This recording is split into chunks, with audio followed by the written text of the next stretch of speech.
So this is probably not my typical video because I usually do videos on accessories that give you performance with lower costs, more bang for your buck type of videos. And this particular purchase was a little bit expensive, but since there hasn't been much to talk about with the DJI FPV drone, and I know a lot of you guys are probably curious about these, I thought I would pick up a set of the TrueRc Duality 2.4 5.8 stubby antennas for the DJI FPV drone V2 goggles. So let's take a look at them.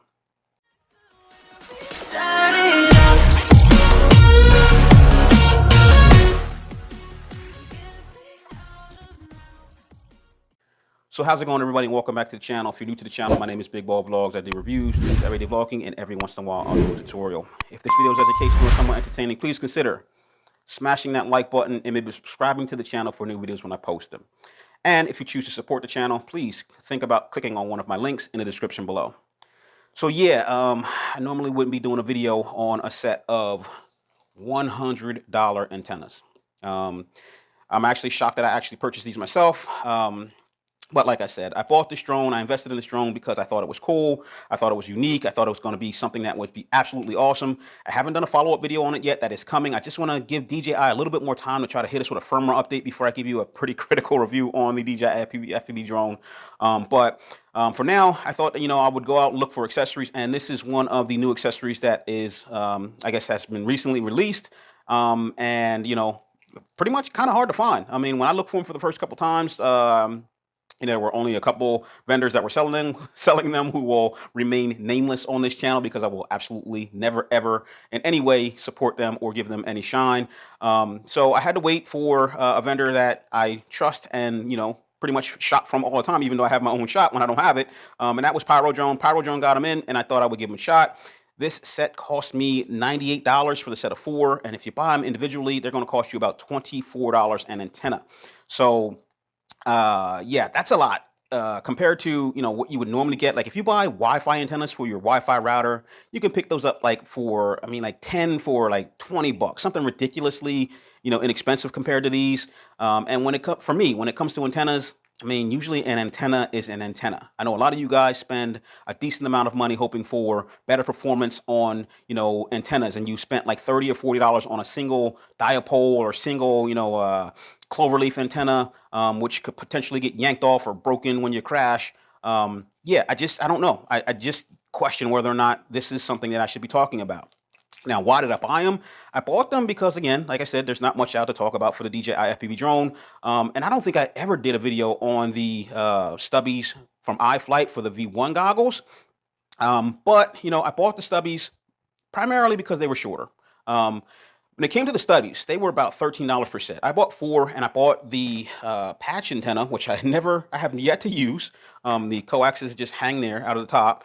But I just wanted a better set of goggles that, were a little bit less prone to damage from the longer antennas. I just wanted the cool effect or the look of the red, logo across the front. So this is pretty much, cosmetic versus functionality, because I don't really do a lot of long range stuff with my normal FPV drones, because I don't want that thing to get out there and get lost or have a lockout on me. But yeah, one of the main reasons was I wanted shorter antennas for damage control. I didn't want to be able to have to take these off all the time, forget to put them on. There have been several occasions where, I had the longer antennas off, took the goggles out, powered them up, and like, oh, forgot to put the antennas on. And that's a no-no when you're dealing with any type of RC aircraft or anything. You always should have the antennas on before you power up your VTXs or your transmitters. So I want to leave them on all the time, and that's one of the reasons why I went to the stubbies. But these stubbies only cost $13 per set compared to a set of $100 antennas. And like I said, if you're buying like 2.4, 5.8 dual band antennas for any other type of device, like a Wi-Fi router or anything, they're usually so inexpensive. They're like probably $2 a piece. I bought them when I used to do a long range upgrades for other DJI drones. Now, these are, your dual band antennas for your V2s. They're, the long ones. I got to kind of make sure that I don't bang them up when I'm putting them in the case. I got to make sure that they don't get snagged on anything or broken off. They tend, for some reason, to always get a little bit loose, and I felt them kind of like shaking around. So I wanted to replace them, and, I thought I would give these a shot. I'm sure down the line somebody's going to come out with a less expensive set of dual band antennas for this. But for now, this is what you got. So let's take a look at it. So I'm going to try to get these out of the pack because I'm looking through the phone screen. By the way, I'm recording with the new Samsung S21 Ultra. So hopefully the video comes out pretty cool. I'm only recording this in 1080-60 because I'm going to go out and do some video with the drone itself, and I'm going to be recording in 1080-60 with that, just so I don't have these massive files to have to deal with. And you got to have the same speed video, frame rate video in order for that to sync up. So here are your antennas. They look pretty good quality wise. Nice fit and finish. Nice hard shell on the outside here. I thought that it might have some kind of rubber coating on it based on what I saw, looking at it on the web. But as you can see, they sound like your normal, plastic covered. I don't know what's inside. I don't want to take these apart and damage them, but they sound like your normal, covered antenna that you would buy for any of your other drone applications. And when it comes to the size, if you're looking at size compared to, you're rolling all over the place. If you're looking at size compared to like the stubbies that you would get for your V1 goggles, they are not that much bigger. They are definitely fatter or rounder in diameter, but not that much bigger. And I guess that was kind of shocking too, because I thought that they would be a lot bigger based on what I had seen online, just looking at the pictures online. Now, when we look at these compared to your stock antennas, look at the night and day difference between, the V1, the regular antennas, the OEM antennas, and the replacement antennas. So I'm going to be replacing these antennas with these so that I can leave them on, but I'm also going to go out and do, a little bit of a test. It's probably not going to be anything as accurate as you may have seen other drone reviewers do. I don't know yet. I got to go and look. Maybe I'll be able to find it. I don't know if I can actually record the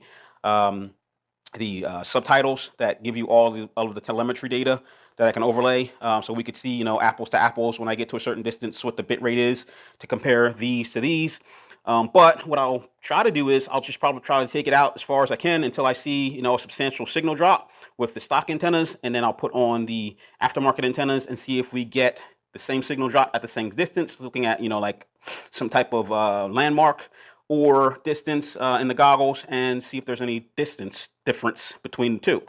So with that said, I'm gonna pack everything up, get it in the bag. The day actually turned out to be pretty nice outside. It was potential rain earlier, a little bit of breeze, but now it's beautiful out. So we're gonna go take it out to the same spot that I did the test on the motion controller when we did the long range test on that, and see what we get. So let's. All right, so we're back out, and same as the last time. Actually, not the same as last time, but there's a lot of people who are. It's a beautiful day out, and everybody's out here fishing. I should have kind of accounted for that. So my normal takeoff spot, which would be at the spillway, which gives me a straight shot, straight line of sight to the back of the lake. Has some people there who are currently packing up, but we're going to take it off from here anyway. Off to the side. I wish I had a better location because this sand is probably not too great for an FPV quad. I'm going to power it up. I'm trying not to draw too much attention to myself either, because there's a lot of people out here, and when you're trying to shoot a video, people are always, oh, what are you flying? What are you doing? So what we're going to do is we're going to power it up. I got the stock antennas on right now, so no need to change those out. Like I said, we're going to take a straight shot out. No craziness. Sport mode, fast as I can.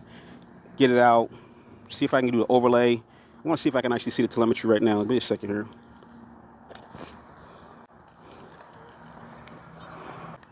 So I don't think I'm going to be able to do telemetry overlay on this one. So like I said, the best I'm probably going to be able to do is, just look at the signal transmission bars and the distance, count them off and see where I get, and look for landmarks to kind of give me that same direction and point of reference. I'm going to get it up in the air, get all the twigs and stuff out of the way.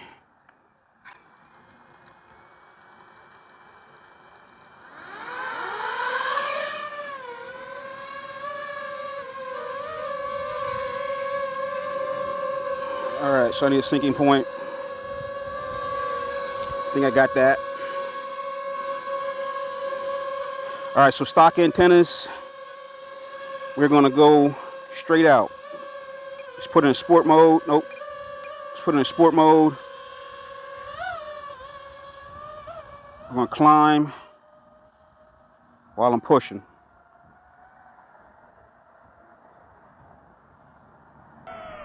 Full bars. I'm going to count off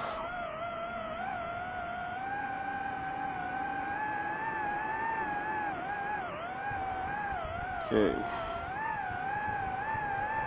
Straight ahead sport mode. Spin that over a little bit. Get it from over top of the houses. All right, so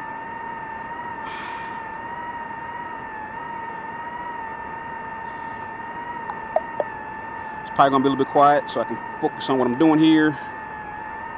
But I am at 35. Talking feet here. By the way, somebody asked me if I was talking about miles or feet or something. So we're at 4,500.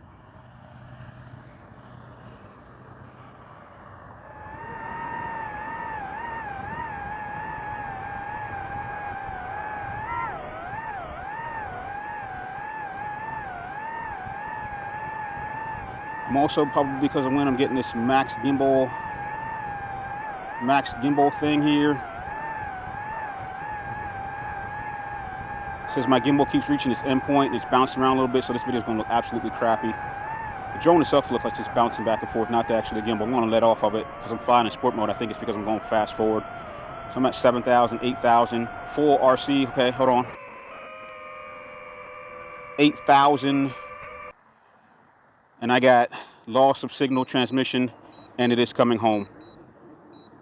So 8,407, and I lost everything.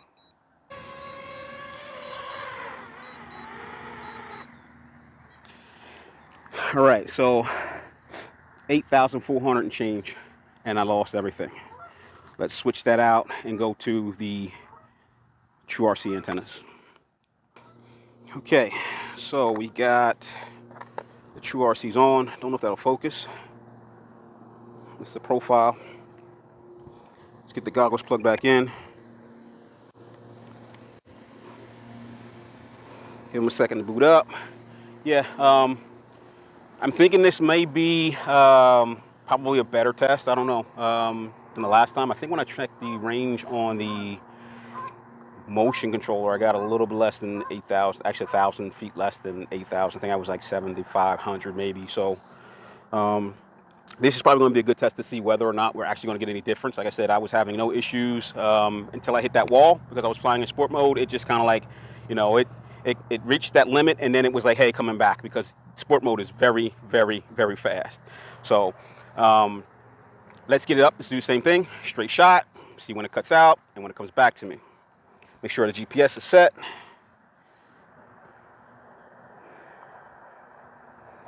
I believe it should be. I'm going to get it up in the air.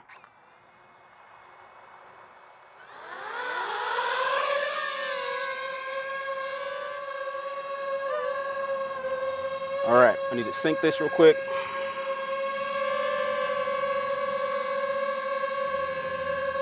All right, so we should be good to go. Same test, let's do it.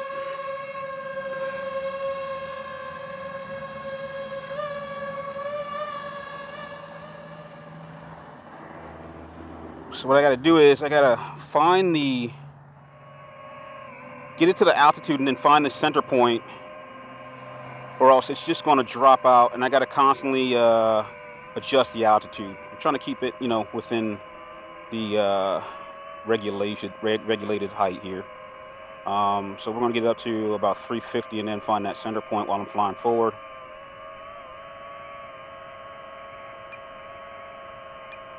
Okay, I gotta flip that into sport mode because that was flying really slow. All right, so let's get that back.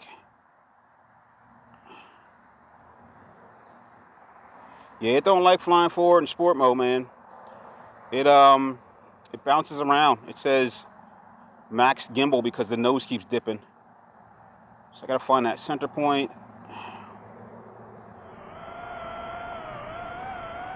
Okay, right there seems to be about where I need it to be. Okay, so that nose keeps dipping in sport mode. Like I said, I want to get it out there and get it back. Altitude is holding. I'm just gonna press straight forward without having that bounce, which it keeps doing. That'll be in my review of sport mode flight. Like I said, it's dead calm right now, so I'm not even sure why it's doing that. But it is definitely bouncing up and down. And it could be that I'm not giving it full stick. All right, so we are at 6.5, 7, coming up on 7. We're at 7. I'm gonna back off of this just a little bit because that bounce is getting on my nerves. We're at 7.7. We're at 8. My HD signal has dropped by half. I'm at 8.5. My HD signal has dropped by almost 1 bar. I'm at 9. It's getting blocky. I'm at 9.5 and I lost it.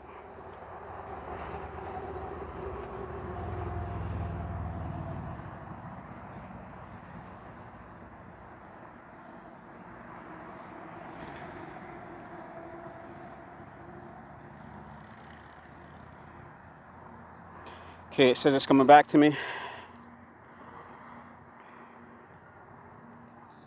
And I am in the dark right now. I got absolutely nothing. It's just blink and return home. All right, just heard the return to home kick in. Original return to home was because signal video was lost, I guess, because now it is saying that transmission signal was lost also. And it is now returning home. I'm surprised that it's not returning my signal because I have nothing. Okay, I got my signal back. I got my signal back at 8,000, which is interesting.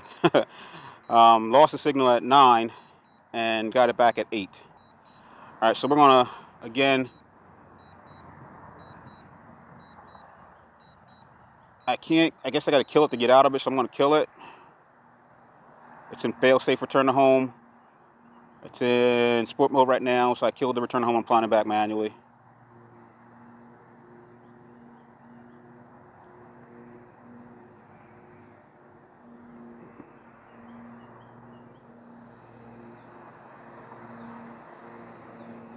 So yeah, good test, good test. It actually shows that the TrueRc dualities apparently have some advantage over the stock antennas. Not much, like I said. Is it worth $100? I am not in the most ideal conditions because I am definitely in, urban environment. I got cell phone antennas, I got power wires, I've got Wi-Fi signals from all the houses around the lake. It's definitely not like, wide open range test, but I think this is probably a better test than wide open range because you're actually seeing how it performs in the less than ideal conditions. And I got, 1,000 more feet plus off of it. I think about 1,000 more feet. So if that's worth it for you, I mean, yeah, definitely think about them. $100, maybe not for me. Like I said, for 1,000 more feet, I probably would never be at that distance anyway. And the cost is a big factor for me in this situation. Like if it were the stubbies for the, like the $13 stubbies from the iFlights, I do it in a heartbeat. But with these, just not for me. Just not for me. So let me bring this in. How much battery I got left here? I got 48% battery, and I'm probably just going to do one quick flight on this in manual mode. Thanks for watching the channel. I'll talk to you later.